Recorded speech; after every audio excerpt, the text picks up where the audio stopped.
جب رات کے ستارے بہت چمکنے لگتے ہیں وہی تو علامت ہے اس بات کی کہ اب صبح روشن قریب ہے.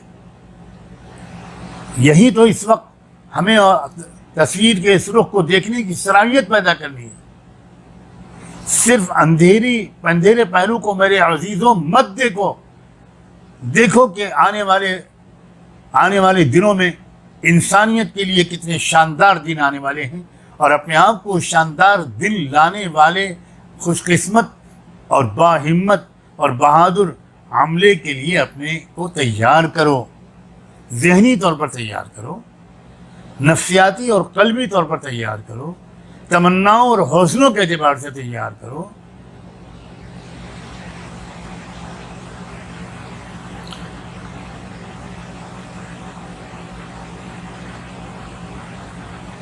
ورلڈ وار کا ایک بنیادی مقصد جو تھا وہ خلافت عثمانی کو تباہ کرنا تھا، اور دوسرا بڑا مقصد یہ تھا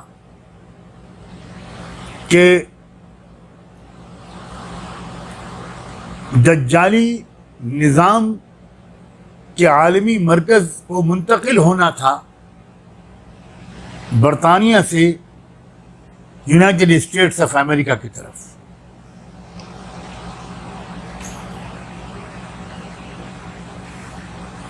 یہ ایک دوسرا فیز تھا دجال کی زندگی کا. اور ہو سکتا ہے کہ یہ جو میں نے کہا ایک دوسرا فیز تھا، یہ نہیں کہا دوسرا فیز ہے. شاید اس لیے میں نے تھا کہا ہے کہ اب عنقریب دجال کا جو عالمی مرکز ہے وہ امریکہ سے بھی منتقل ہو کر اب پہنچے گا اسرائیل، جو اس کا تیسرا اور انشاءاللہ آخری فیز ہوگا. حتی اذا جاء وعد الآخرۃ جئنا بکم لفیفا.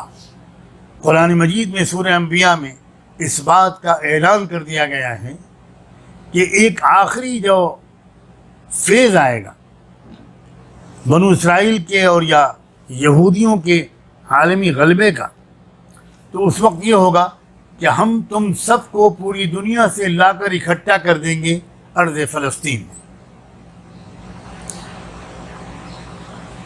اور ہم دیکھ رہے ہیں کہ اب وہ فیز آ چکا، اور اب بڑی تیزی کے ساتھ وہ بقیہ انتظامات کیے جا رہے ہیں دجالی سسٹم کے اپنے آخری مرکز میں منتقلی کے. بڑی تیزی کے ساتھ وہ انتظامات کیے جا رہے ہیں. اور کچھ لوگوں کا کہنا ہے کہ یہ جو کورونا کا مسئلہ ہے یہ بھی انہی انتظامات کے سلسلے کی ایک کڑی ہے. میں یاد رکھیے گا کہ میں یہ کہہ کر یہ بات نقل کر رہا ہوں کہ کچھ لوگوں کا کہنا ہے. Let us ponder upon it. ہمیں اس پر غور کرنا چاہیے.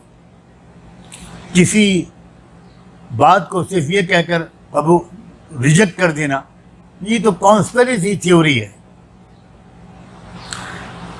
یہ تو کہاں کی سمجھداری ہے.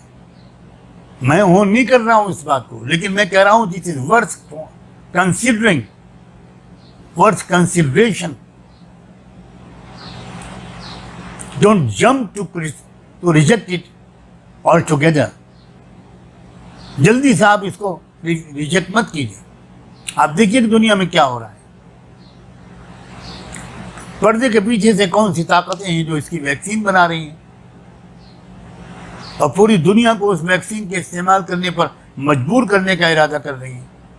اور یہ بھی پڑھیے کہ جو کچھ اس ویکسین کے بارے میں کہا اور لکھا جا رہا ہے. اور میرے جیسے مولوی کہیں اور آپ نہ مانیں تو مجھے کوئی اشکال نہیں، لیکن جب سائنٹسٹ کہیں، ایکسپرٹس کہیں، بایولوجیکل سائنس کے دنیا کے ماہر ترین لوگ کہیں، بایو ٹیکنالوجی کے ماہرین کہیں، تب بھی آپ نہیں مانیں گے، اس لیے کہ آپ کا گودی میڈیا اس کا پرچار نہیں کر رہا. لا حول ولا قوت الا باللہ. اتنے سستے لوگ نہ بنیے، سمجھداری سے کام لیجیے.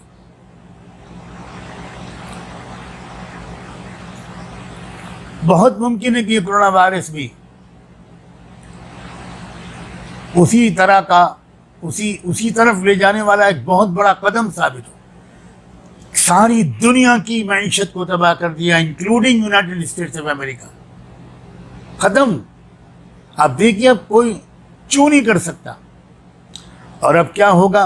اسی دجالی نظام کے ماتحت جو آ جائے گا، جو قبول کر لے گا اس کی 100% غلامی کو، ناٹ 99%، جو قبول کر لے گا اس کی 100% غلامی کو ہر شعبے زندگی میں، جو قبول کر لے گا اس کی ویکسینز کو، اس کی ہیلتھ اور میڈیکل تھیوریز کو، جو قبول کر لے گا اس کے پولیٹیکل سسٹم کو، جو بھی قبول کر لے گا قبول کرتا چلا جائے گا. اس پر بارشیں ہوں گی ڈالرز کی. IMF کی طرف سے، ورلڈ بینک کی طرف سے بارشیں ہوں گی، قرضے معاف کیے جائیں گے. اور کیا ہوگا وہ دیکھیے گا آنے والے چند مہینوں میں، سالوں نہیں کہہ رہا ہوں. اور اگر دنیا کا کوئی ملک کھڑا ہو گیا، اس نے کہا کہ نہیں بھائی ہم تو نہیں مانتے، تو یہ بالکل وہ منظر آ جائے گا جس کے بارے میں اللہ کے رسول نے فرمایا کہ دجال کو جو خدا نہیں مانے گا وہ اس کو جہنم میں ڈال دے گا. بڑی مشکلات پیش آئیں گی، مگر پھر پتہ چلے گا اس تکلیف کو برداشت کرنے والوں کو کہ ہم ہی جنت میں ہیں اور بقیہ سارے لوگ جہنم میں چلے گئے. یعنی تباہ ہو گئے، برباد ہو گئے، پیرش ہو گئے، بالکل برباد ہو گئے. یہ ہونے جا رہا ہے.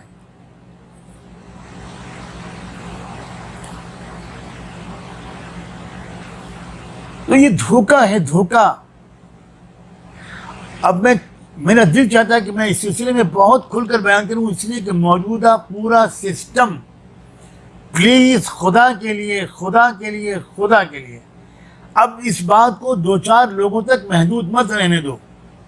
میں تمام پروفیشنل اور ایجوکیٹڈ نوجوان لڑکوں اور لڑکیوں کو دعوت دیتا ہوں کہ اس ٹاپک پر خوب غور کرنا شروع کرو. دیکھو کہ الومنائٹس کون لوگ ہوتے ہیں، الومنائٹیز کون لوگ ہوتے ہیں. آپ دیکھو کہ پردے کے پیچھے کام کرنے والی طاقتیں کون ہیں، کون سی فاؤنڈیشنز اس وقت دنیا کو چلا رہی ہیں.